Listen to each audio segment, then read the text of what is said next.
When it comes to first aid and safety giveaways that leave a lasting impression, there's one name you can trust: Safety Made. Looking for fast turnaround? Safety Made offers deep inventory and quick production times to keep your project on schedule. Want something truly memorable?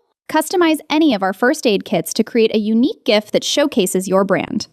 Need it fast? Rush service is available for those last-minute opportunities and tight deadlines. And every kit is packed with trusted brand name components, delivering quality and confidence your customers will appreciate. Safety Made, your trusted source for first aid kits in the promotional products market. Visit Safety Made today and make safety your next great promotion. Hello, everyone, and welcome to Promo Perspectives. I'm your host, Anne Marie, and today I'm joined by John Griffin, Senior Supplier Account Advisor here at Sage. Hi, John. Hello. John Griffin here. Just a little bit about me. I've been at Sage for almost 9 years now, and have an incredible team of supplier reps over here, and just wanted to assist suppliers, help suppliers in any possible way, just knowing industry-wide type stuff, and so I'm looking forward to this, and hopefully we can continue this. And if you have any questions in the long run, just reach out to us, and we can cover those as well. So awesome. So today I wanted to talk specifically about catalogs and what is the consensus? What's the word on the street? Have catalogs completely fallen off the face of the planet? Where are we at with that? So when you hear someone say catalogs are dead, what is your initial reaction? Right off the bat, I don't think catalogs are dead. I think they've evolved. Mm-hmm. So the days, 20 years ago when catalogs were, printed, that's the constant thing suppliers are doing, sending out, distributors sending out. Mm-hmm.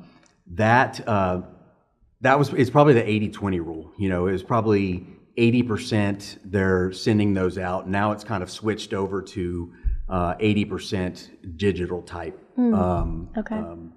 Sending those out and stuff like that. So making it easier, more cost efficient, stuff like that. Cool.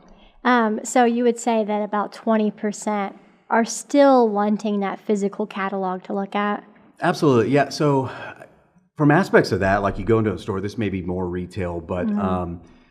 When you're going into a store and you don't necessarily have enough time, or you don't have, you're not able to go through everything at that moment, you can typically grab one of the catalogs. So I always mm-hmm. think that's good to kind of thumb through, see if there's products out there.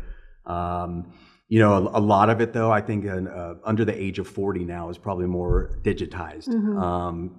The younger generations they prefer that, so they can easily go through it. They can jump. It's efficiency. They can mm-hmm. update as needed, things like that. So. Right. Yeah. And I think probably the accessibility or mobility, accessing it from anywhere, you're sitting at the airport, you can flip through it on your phone or on your laptop really quick versus having to pack the catalog with you and take it places. So I'm curious, from your experience, why were catalogs such an effective sales tool in the first place? So what it was is it was a way for it was a way for distributors to go in there, mark pages. They were able to actually mark products they want, turn the page over and mail it out to where they could send that. So it was idea generation, mm-hmm. Where it's changed. So it was, here's the products, sending here's 5,000 different products out in the industry. Now it's kind of turned into is more customized towards that particular buyer. Okay. So I think a big way that, as most people in this industry know, it's not impulse buying for the most part. It's mm-hmm. project based. So mm-hmm. what it did, it has allowed, it allowed you to be able to go back and look at particular products that caught your interest, mm-hmm. Being able to present those to, to their buyers. So you talk about how it's a little bit more customized towards that client and maybe curated. How can distributors use catalogs a little bit more strategically today? Yeah, so I think the big part with that is instead of just sending a catalog over, and Sage even has an aspect of this, instead of sending a catalog over and saying, here's 5,000 water bottles, they're able to customize that specifically more towards their buyers. So they're able to go in there, and they're typically themed categories now. So for instance, jump into summer, or particular, I'm trying to think, like when it comes down to like, you're working in the hotel industry. Here's how you can apply these particular products rather than just, here's a bunch of products. Here's 10, 15 products that go specifically in your, with your business that you're promoting to. That's awesome. That kind of reminds me of Amazon had sent out their own kind of catalogs. I remember being like the book fair, you can circle the products that you want and like give it to your parents. It's like your Christmas wish list. Oh, yeah. But yeah, Amazon sent one in the mail, and it kind of had some nostalgia going back through, but they had it categorized by like gifts for, little girls, or gifts for your dad, and by budget too. So I thought that was a really good way to kind of make the products that Amazon have a little bit more digestible for someone that's like, you have buying fatigue, it's around the holidays, you're stressed out. Yep. Like I need a gift from my dad. So I like that. I like the curating these catalogs for industries or for seasons. So that's super cool. Yeah, and just kind of to your point there is my daughter still does that. So it shows the importance of the printed as well. Christmas time's coming around and she gets it for, I don't even know the popular stores anymore, but like Toys R Us isn't a thing anymore. Yeah, but RIP. My daughter's going through and just like circling everything in there, and it's pretty much ends up being the whole catalog. Yeah, but, she's like everything. Yeah, but it's so there is a need. I know people, even friends of mine on the supplier side that still send those out.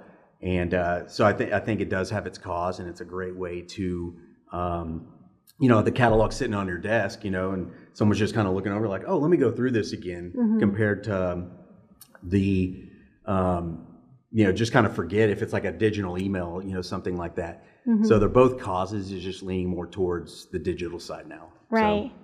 That's cool. So you mentioned Sage has specific tools along the slide. So what is the Sage Catalog Studio, and how are distributors using it? Yeah, so the Catalog Studio is, what it is they're templates that are made on the Sage side. So distributors can go in there and they can create presentations. They can create these digital catalogs. And essentially what it's turned into is like a flip book, a link, some easier way to go in there and just throw them through there. And the benefit of that is you can make immediate updates to it. You can adjust them and customize them to seasonal, type, within the seasons, of course, of, the year. And so I think the cost of it, they're not paying for the cost of printed catalogs to send out. So that's where it's really brought the attention of a lot of people kind of going that route now instead.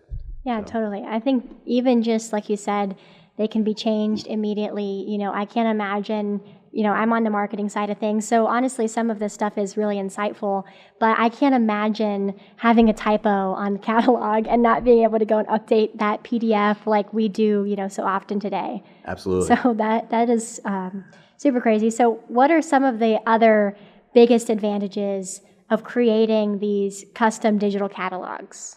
Yeah. So, I think some of the biggest advantages is being able to do cost saving. Some of the other advantages are being able to go and make updates, on-demand updates, and kind of to your point, it's funny because I just read like a news insert and it was about like our Texas like educational system and how some of those catalogs were printed incorrectly, so now they're having to go back and like reprint them all. Yeah.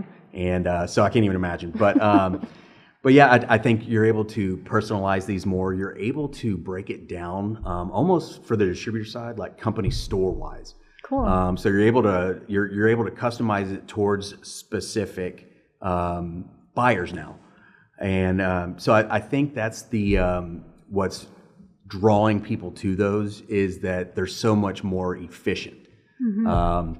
So I think that's a big part of it, and I think that's going to continue. And I also think like down the road. When I say evolving, is of course 5-10 years down the road, you're already starting to see like the AI side of things. So you're going to have what that's going to build is you're going to be able to build them faster, more efficiently. you're going to be able to do almost like small company store type catalogs. Here's the 10 best products for the running industry. So it's an idea generation. So I think that's the beauty of it all is that some of the big changes that used to just be like, here's the products. Now what it's doing is it's saying, here's how this can apply to your business. Right. So here's how this is going to make your business grow, specifically how you can use this product within your industry. Cool. So yeah, it's exciting. It's exciting stuff. It's evolving, and it's a simplified way. Of course, with AI going a lot of different places, is it's staying with the industry, I guess. Per se. So it's changing of the times. Changing the times. Yeah. Yeah. Well, you already answered my question on what the future of catalogs kind of look like. I wanted to ask one last question. If you had a piece of advice for anyone listening, from your side of things, from the questions that you get or the stuff that you're saying, what would be your advice to someone listening today? I think it's, follow your heart when it comes down to a lot of this stuff. Mm-hmm. You also want to pay attention to how technology is evolving, what different generations are asking for. So, you may have someone in the industry that's in their 50s or 60s that likes thumbing through the magazine, the catalog. You have your 20-year-olds that would rather do the digital side. Mm-hmm. So, I think it's adapting and being flexible to all generations. Because we're all heading towards the same goal. Success, helping each other out, and that just makes this place a better world in general. So yeah. I love that. I like that you are still allowing space for people who like the physical copies of things. I mean, even after COVID, when every restaurant turned to QR code menus, I find myself asking for the physical menu. I'm like, can we bring those back? Because, it gets to be overwhelming when you're staring at a screen all day and then you're just trying to order some food. So I do think that there is still space for some physical copies floating around. Oh, absolutely. And that's what's good is like, I even think about it like this, like using myself as an example. Like I go to a store, I like something in there, it's like I don't really like to shop, I guess, so it's one of those things where it's usually like sitting in the little lounge chairs next to the other 5 guys waiting on their wives. Yeah, And, the husband waiting area. Yeah, the husband waiting area, and just being able to like pick that up and be like, okay, well, I like some of the men's apparel or something to that extent. Yeah. I'll just check it out when I get home. So I'm able to still take that with me. So it's having that physically in front of you, and even when I get home, if it's sitting on the dining room table, I'll randomly just pick it up. So right, so there is still a big desire, I guess, for both sides of it. So yeah, just covering all the bases. Absolutely. Perfect. Absolutely. Well, thank you so much for joining me today. I hope you guys loved this episode, and yeah, have a great day. Absolutely. Thank you.